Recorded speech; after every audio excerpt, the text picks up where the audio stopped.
Thomas gets a snowplow. Early one winter morning, Thomas rolled out of his shed to check the weather. It had snowed a little each day all week. It wasn't snowing just then, but the sky was gray and threatening. "Looks like we're going to have to get out your snowplow soon, Thomas," said his driver. Thomas was a really useful engine, but he did not like wearing a snowplow. "No," he said with a frown. "I'm fine just as I am. Besides, my branch line was clear yesterday. I don't need a snowplow. It's not even snowing." "But, Thomas," said his driver, "your snowplow will help you be really useful. Why don't you want to use it?" "Snowplows look silly," Thomas grumbled. "The other engines will laugh at me." His driver looked up at the cloudy sky and backed out at Thomas. "Well, it isn't snowing yet," he said.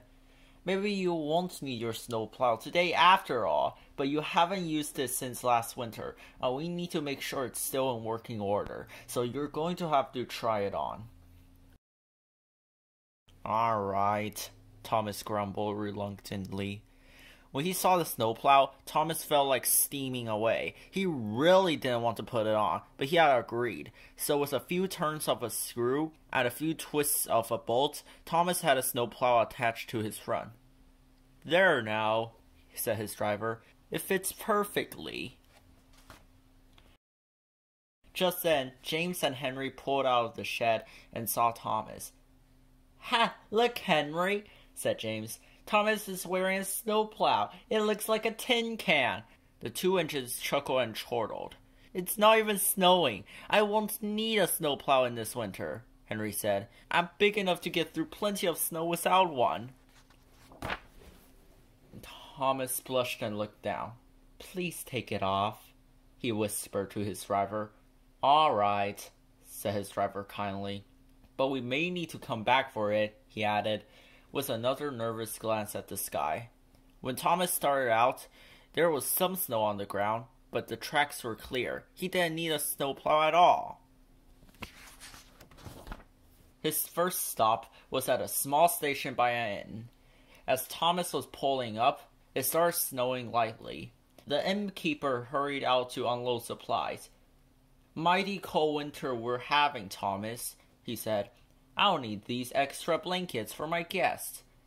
Beep beep! And Thomas was off again. Thomas' next stop was at the general store, where he had a large delivery to make. "Thank you, Thomas," said the owner of the store. "With this weather, I can never have enough snow shovels, hats, and mittens. My customers will be very happy." Thomas smiled, peeped a farewell, and was on his way once more. By the time Thomas made his last stop, it was snowing hard. The trip home was very difficult. The snow was piling up on the tracks, and it was hard to see. Thomas just went steadily on, concentrating on his warm shed and the other engines waiting for him at the end of the line. "See," Thomas thought, "I can do this without a silly snowplow." Finally, Thomas managed to get back to the shed. Percy, James, and Henry were talking about the snow. "I've never seen it snow so hard," said Percy. Suddenly, Sir Topham had hurried in. "Toby is stuck on his branch line. We need to go get him, or he may be out in the snow all night. Henry, you're the biggest engine here, so you will have to do it." "But it's snowing so hard, and it is so cold," said Henry. Sir Topham gave Henry a stern look. Henry quickly changed his mind and said, "But I am faster than Percy, James, or Thomas, and I'm big enough to get through the snow without a snowplow." So Sir Topham had climbed aboard, and they were off. Thomas's driver looked with concern at the swirling snowstorm. "I'm putting on your snowplow," he said. "I have a bad feeling about this snow." So with a few turns of a screw and a few twists of a bolt, Thomas had his snowplow on again. Just then, The engine saw a strange sight. It was hard to tell in the thick snow, but it looked like Henry, backing up into the yard. I couldn't make it, Henry steamed as he came closer. The track was covered in snow. I almost got stuck. I could barely back out. Thomas thought about how the other engines had laughed at his snowplow. Then he thought about Toby having to stay out in the snow all night. Sir, with my snowplow, I can do it, Thomas said. The snow was deep along the track, but that was no problem for Thomas's snowplow. It was still hard to see, but Thomas went slowly and carefully. Soon Thomas could tell that what looked like a mound of snow on the track ahead of him was actually Toby, buried deep.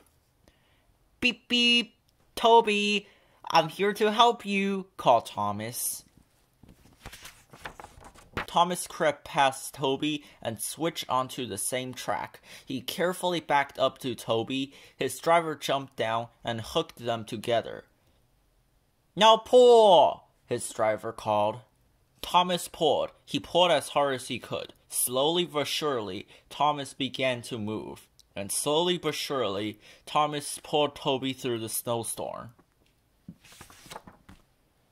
Thank you, Thomas, said Toby.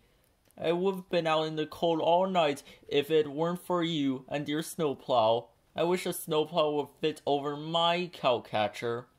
Sir Topham Hatt smiled and said, Yes, Thomas, you are a really useful engine, and today you are a hero as well. Thomas beamed. For once he was happy to be wearing his snowplow. No one could see him blushing.